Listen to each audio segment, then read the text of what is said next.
Welcome to Ladies Talking Love, episode 16, Sexual Mindfulness.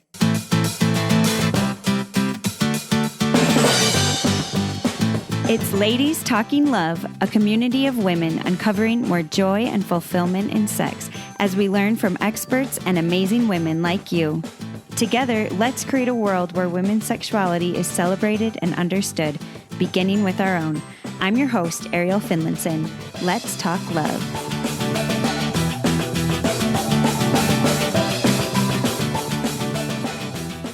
I've had a lot of great benefits from mindfulness throughout my life, but it's one of those things that sometimes I forget about. And so I'm so grateful for Dr. Leavitt to come on and talk about mindfulness and especially sexual mindfulness. One of the things that she mentions in this episode is that mindfulness can be practiced alone. And of course, you can practice with your spouse or partner. That would be awesome. But even if you are the only one in your relationship practicing mindfulness, you can see the benefits. And I just think that is so empowering to know that even if your spouse might not be on board to try mindfulness. And I know I've found that in my own life as I've practiced mindfulness and just kind of found those moments where I can tune in a little better and notice the feelings I'm having, notice the touch of my child or my spouse. And it's really powerful and empowering. So I hope that you find some great tips to learn how to practice mindfulness as the busy people that we know you are. I'm so grateful to have Dr. Chelom Leavitt on today to talk about sexual mindfulness. She received her PhD from Penn State. She studies healthy sexuality and committed relationships and focuses on how mindfulness during sex may be associated with positive outcomes for both men and women. Dr. Leavitt's recent publications include cross-cultural work on sexual mindfulness, women's sexual response cycles, and a study examining the role of orgasm in sexual and relational satisfaction for men and women.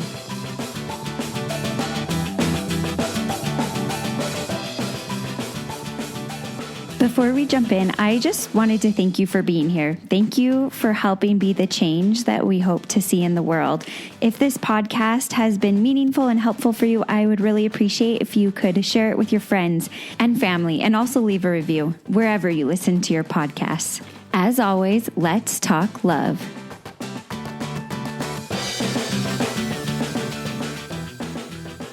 I'm excited to welcome Dr. Chelom Leavitt onto Ladies Talking Love today. Thanks for joining me.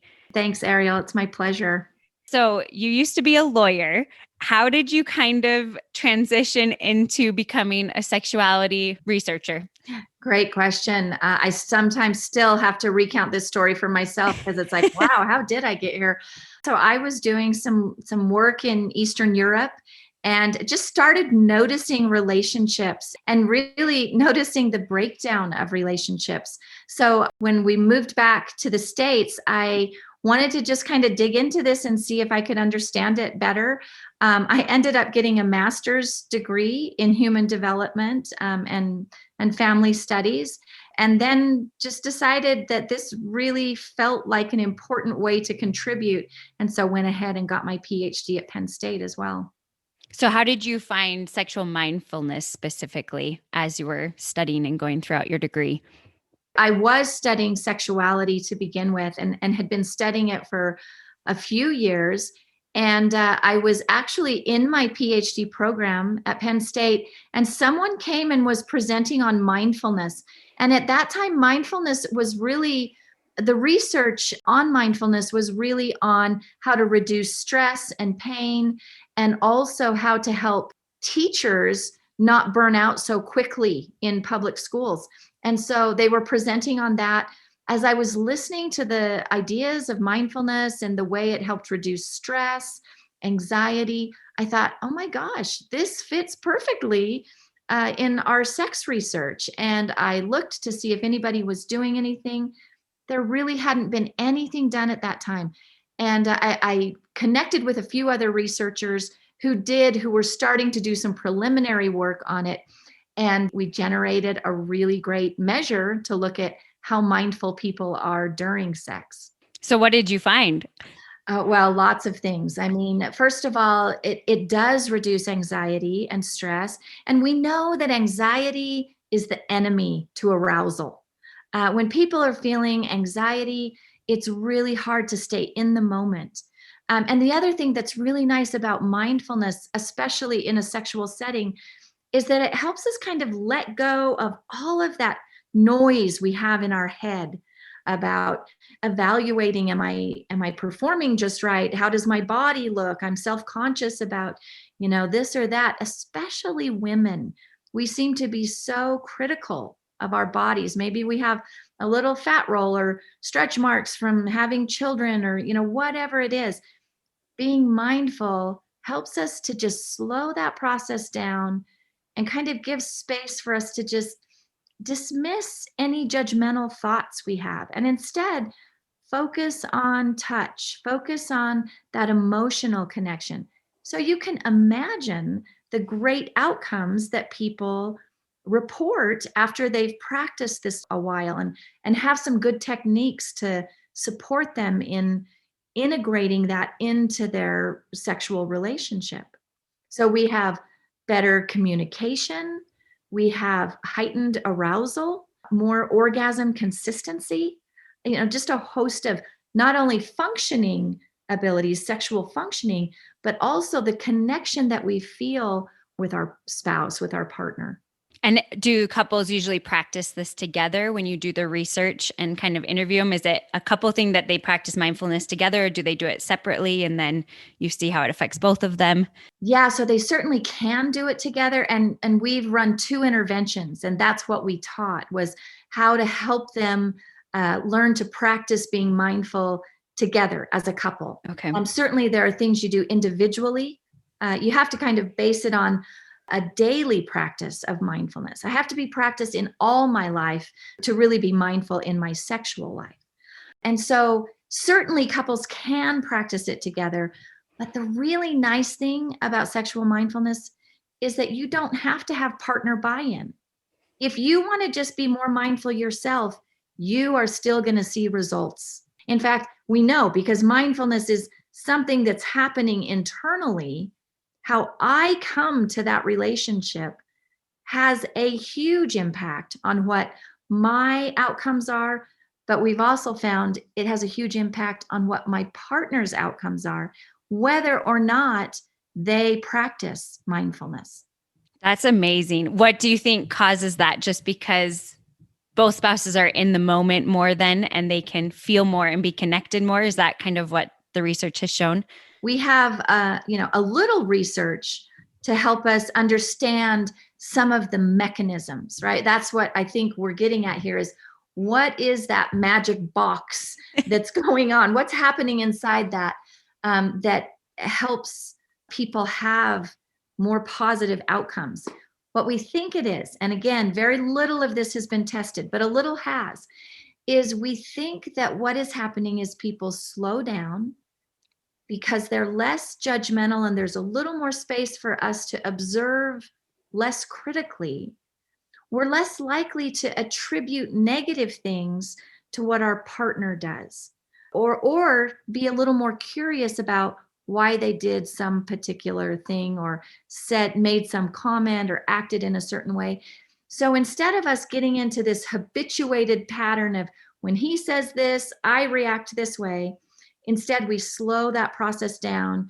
And when we see something that disturbs us or sends up a little emotional flag, we slow down and maybe gather a little more information, take a little more time before we react.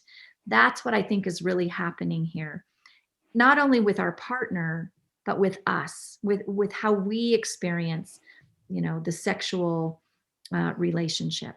I think this is so powerful. And I'm so excited to have you on, because we're going to dive into like what this is all about. My first experience with mindfulness was when I have been pregnant, and I read some books about mindfulness, and I was just so amazed at how helpful it was to not judge the way I was feeling and just focus on, oh, what is this? Like, what am I feeling? And just feel it.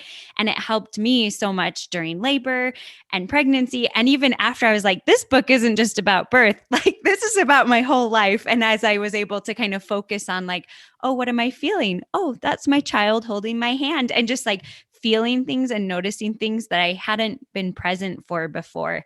And then as I kind of thought about that and shifted that to my sexuality, I was like, wow, this is amazing. Like I'm present and able to focus on what I'm feeling and feel so much more because I'm able to focus on it, which I just had never put together before. So can you tell us a little bit like what is mindfulness? What does that mean?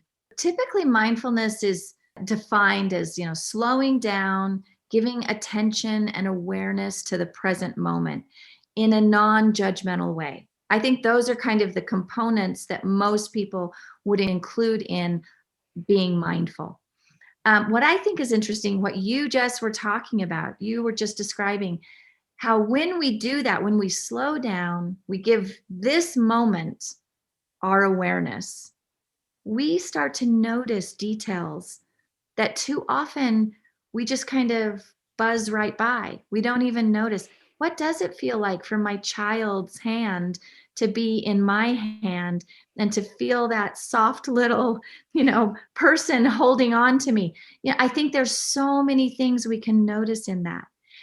And as we notice, we connect better with our emotions, right? But we also notice, so on the negative side of that, right? If we're having negative emotions, maybe stress or anxiety, fear or anger, maybe we can slow down as well, notice those emotions, and have the patience or acceptance to just sit with that emotion for however long it exists. What's nice is that the more you practice mindfulness, the more you understand the impermanence of emotion.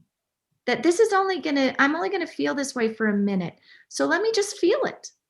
If it's anger, if it's joy, whatever it is, let me just feel it and notice things about how my body processes that. Then we start to act with more intention. If it's joy, then I'm more grateful and I'm joyful and I don't try to rush that.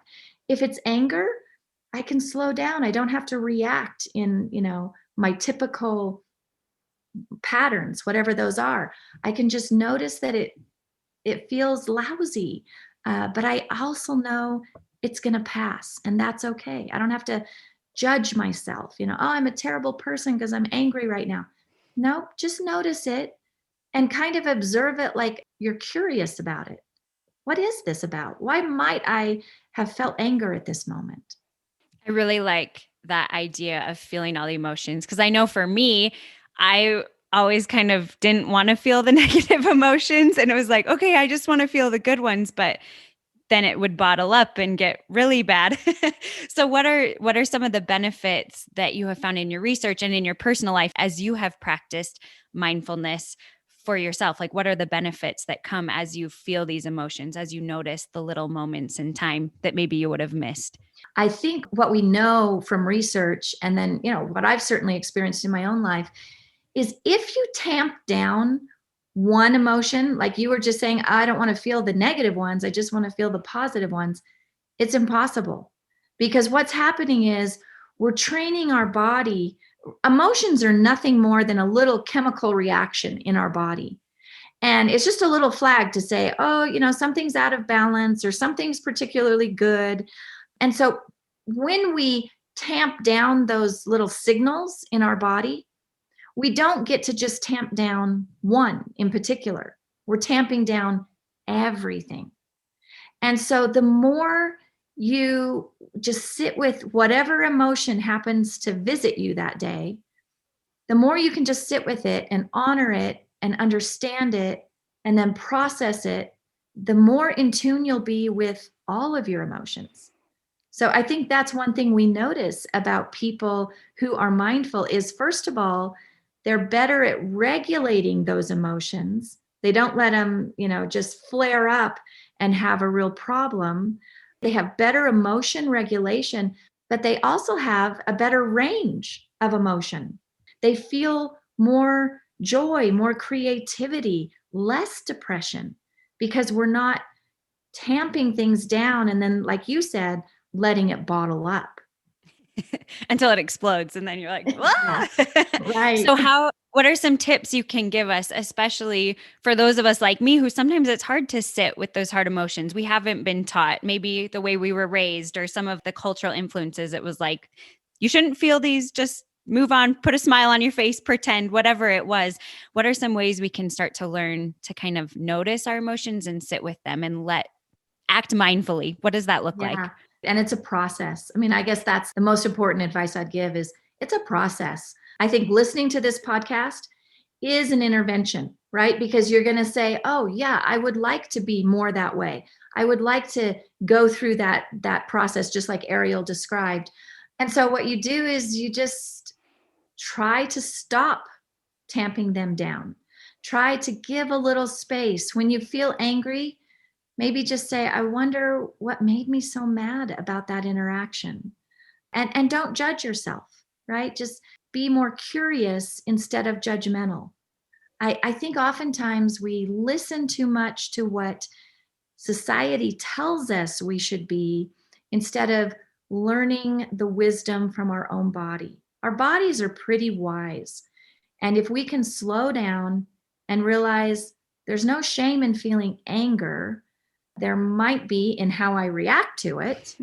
But as I just sit here and notice that I feel angry, I'm going to be curious about what it is, what were the circumstances? How did I process it in my mind? And then just let that settle. I wouldn't even really try to come to a conclusion, but instead just let that settle in your mind. Notice when anger subsides, and then do something that's kind to yourself. Go for a walk, lay down and listen to a beautiful symphony. Just do something that honors your body and lets your body know that you're going to respect this process of emotions on a daily basis. And I really like that idea of just because when we slow down, then we don't react rashly, which can happen. It gives us a chance to feel it, but also then we're not going to make as many mistakes of that we may regret if we take time to just feel it and let it be Yeah. as it is. Yeah, that's right. And I in no way am suggesting that we become doormats, like right, that we become so neutral in our feelings that we don't speak up for ourselves. In fact, mindful people are really articulate and clear about how they communicate about problems in a relationship. If a problem bubbles up in my relationship, my old self would have said, okay, I'm just going to tamp that down. I'm going to ignore that and just put on a happy face. Being a more mindful person allows us to say, I wonder why that problem is a problem. Why do I respond to it the way I do? Why might my partner respond to it the way he does? And then openly talk about that. I think being mindful actually gives us a little courage too, because we come a little better armed with good tools. Armed is a bad word. That sounds like war. I would say, yeah, we come with better tools to actually talk about what's going on in our relationship. And I love just opening that door because I found in mine, oftentimes there might not even be a solution we need to come to. I just need to talk about it. And then it's like, oh, that's it. Like I just needed to let you know what I was feeling or vice versa. And sometimes, we need to figure things out. But Yeah. I love that mindfulness just helps you. It's a way to like express your feelings as well as a way to move through them and think about them when you can express them with your partner or spouse. And I really like that idea. How does this translate then to sexual mindfulness? We've talked a little bit about mindfulness in general. What does that look like in sexual mindfulness? Yeah. So in sex, we know that our body is telling us all sorts of things, right? And sometimes that gets a little overwhelming to people when they start feeling arousal and the emotions that come with arousal. So, what we know from research for decades is that people kind of tamp down even during sex. It sounds so interesting, but some people are uncomfortable with the intimacy of sex because oftentimes that intimacy is tightly associated with emotions, with emotional intimacy. We're not only sharing our bodies, but we're sharing in this created emotion. And so for some people, we might not feel very comfortable with that kind of arousal, with that kind of intimacy. And so we either rush through it or we start to develop some sexual dysfunction, right? We may even have arousal disorders or desire disorders or, premature ejaculation or erectile dysfunction. All of those oftentimes are connected to the anxiety and the stress that we're feeling because of this deeply intimate experience that we're having.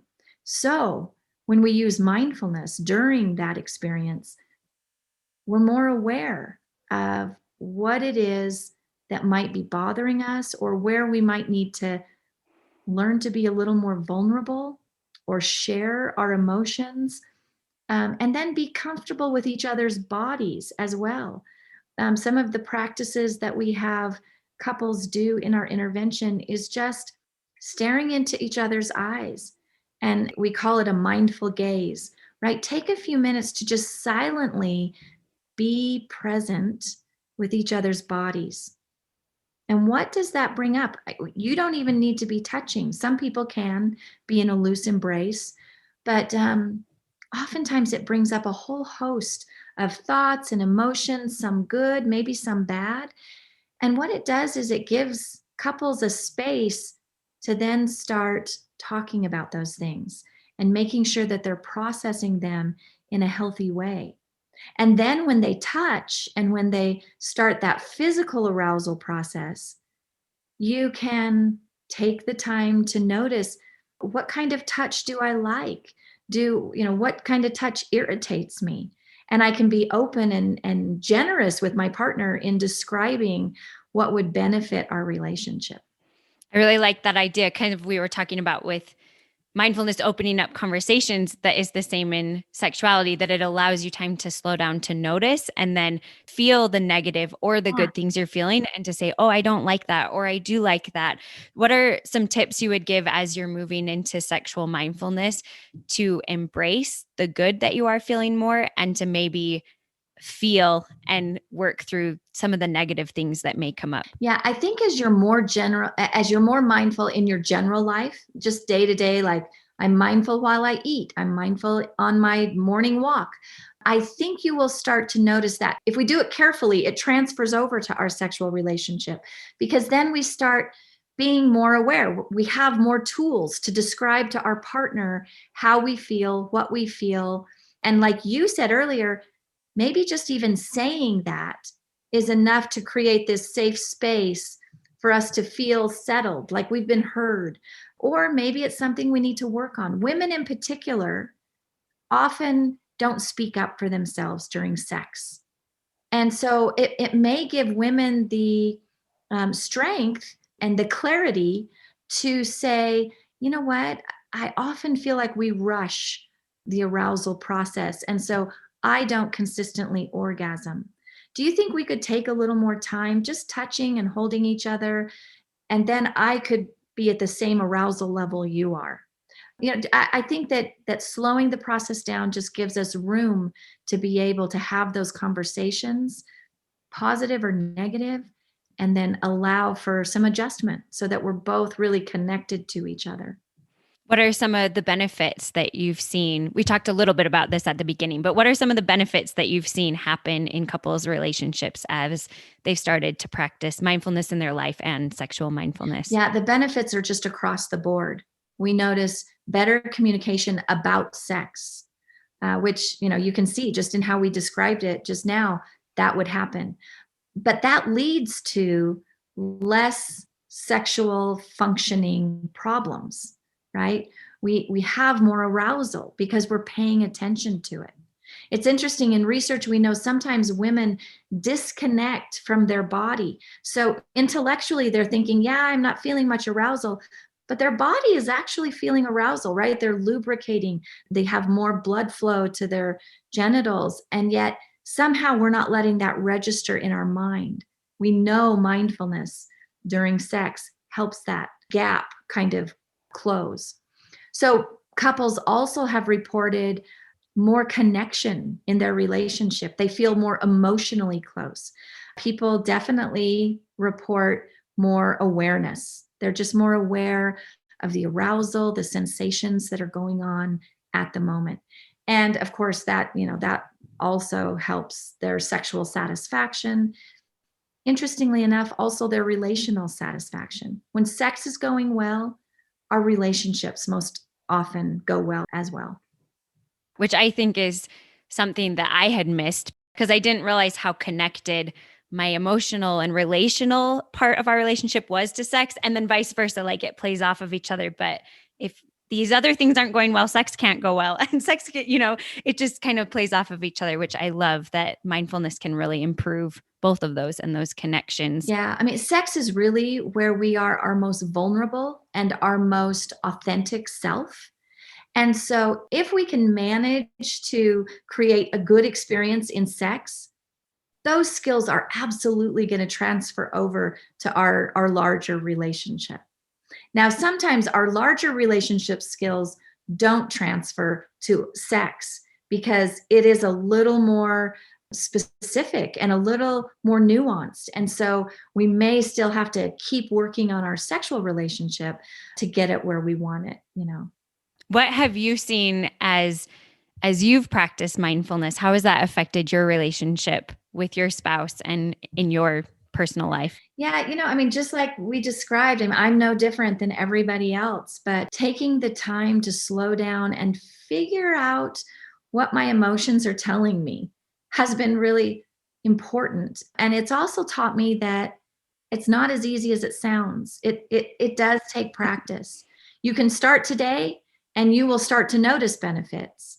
But the longer you practice, the more benefits you'll notice. It's a really gentle way of thinking about who you are, what your relationship is about. Now, my husband is a little less likely to slow down and be mindful. But like I mentioned at the beginning, that doesn't matter. I can be mindful. I don't have to have my husband buying into that process for my behavior to impact my own outcomes, but also his. And he has noticed. He has made a number of comments like, you just seem to be more settled and more stable about when we have problems and more patient in working them through. And I have noticed that as well. It's hard when you have life coming at you from all sorts of directions. And so mindfulness just gives you a little space to slow down all of that noise and hone in on just what's the most important things, what's the most important elements in my life, and kind of everything else fall away. You still have a lot of demanding things, but you're able to manage it so much better because of mindfulness, which I love that idea. And of course, it's okay to let go of things that we realize maybe we won't need after being mindful, to let some of those things fall. As we kind of close up, can you share a couple like actionable tips for women who want to start learning to develop sexual mindfulness? What would that look like in a day-to-day life of a busy mom or a working mom or a woman who's we're all busy. We all have things that demand our time. What are some ways that women could start to explore this? Yeah, you could look on my website. I have a number of different activities that people can involve themselves with. Some maybe take just a few minutes, some maybe 10 minutes, 15 minutes. But I would say specifically for women, we are so busy and often multitasking with children and the house and jobs and other things. Think of mindfulness as a way of being, not another activity in your life. So I'm not adding one more thing to my to-do list. I'm just going to be a little more present when my child asks for my attention. And instead of talking to them at the same time as I'm washing the dishes, I'm going to pause for a second and just look right into their face and give them my complete attention. I love the idea that our presence is the most precious gift we can give anybody, our spouse or our children or our friends. And so give your full presence in whatever moments happen in your day with your husband, with your children, sometimes with yourself would be good. We need to make sure that we're doing good self-care, that we're participating in good self-care. And so that might mean taking 5 or 10 minutes to just meditate. And meditation is hard at first, but it gets easier as you go. Start with 2 minutes, a 2-minute meditation, and then work your way up. We know 10 minutes is a really important dosage of meditation. It seems to have the best outcomes. But if you can only do it for 2 minutes, you're going to see some good results. I like that point a lot because I know I found in my life when I try to multitask, then neither of the things get done well. Yeah. But I love that when I've taken moments to stop and talk with my spouse or to look in my kids' eyes, it fills us both up. And then I can get back to doing what I need to do and do it better because I'm not trying to do two things at once. I really like that idea. It's kind of interesting. I mean, I don't know if you've noticed this, but sometimes when I have really been purposeful about that, about giving my child my complete attention, they notice, and it's almost like they respond a little surprised because they're not used to having, this complete you right there with them. So I think, again, it impacts those relationships. Our children feel heard, they feel seen, they feel loved. Mm-hmm. Yeah. Yes. And I've definitely seen that. And they almost feel empowered than other moments of the day to play by themselves or to do things because they've felt seen for that minute or 2 or 5 or whatever, instead of always seeking my attention. You're right. Yeah. I think that's a really important thing to remember. So what are some resources? You mentioned your blog. I'll for sure link it, but you can maybe tell us what it is and other resources we can find to help us learn how to meditate. What does that look like and about sexual mindfulness? Yeah. So I'll direct you to my blog. It's just my name, chelomleavitt.com, ChelomLeavitt.com. I also do a pretty regular blog for Psychology Today. You can just look up Psychology Today and then sexual mindfulness. I should pop up. But then I would also say, as far as like meditating, some of the best resources I've found are just guided 10-minute meditations on YouTube. And there's another really wonderful one by a guy named Thomas McConkie.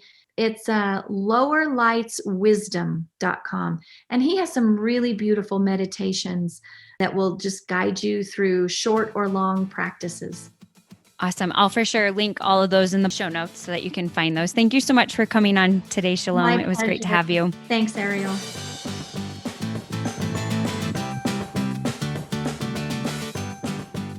I loved Dr. Leavitt's reminder that our presence is the most precious gift we can give anybody, including ourselves.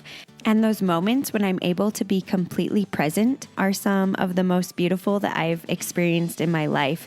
And I realize when I have those moments how much of my life that I often miss because I'm busy or multitasking. And I'm so grateful that she added as well to think of mindfulness as a way of being, not just something else to add to our life. Because I know that oftentimes with these types of podcasts or self-help things, I feel so overwhelmed and feel like I can't add one more thing. But for me, as I think about mindfulness, just the thought of remembering helps remind me to take a second, to take a deep breath, to notice what I'm feeling, what I'm touching, what I'm thinking. And it's so powerful for me when I take that moment to truly be present. And I know that my kids and Kyle can really see a difference when I take those moments to be completely present. Finding time to meditate is not a strength of mine, but sometimes even just in the shower, I try to take a couple minutes to just breathe and feel the water on my body and just noticing throughout the day. But I love how Dr. Leavitt said that you will see a difference no matter where you start, whether that's a minute or 2 minutes a day. I want to try to work up to do a little more than that, but often that's all I have, and that's great. We're going to see some good benefits from that. I hope that you found this empowering, and I hope that throughout this week you can notice and just take those moments to breathe and feel and recognize and be present. And I'd love to hear all of your experiences over on Instagram at ladies.talkinglove or on my email hello@ladiestalkinglove.com. Thanks so much for talking love. Join the conversation at ladies.talkinglove on Instagram and tag your friends who would like to participate. You can also check out our website, ladiestalkinglove.com, where you can access each episode and join our exclusive newsletter. I'd love to hear your thoughts on Instagram or by email to hello@ladiestalkinglove.com as we learn together. Thanks for talking love.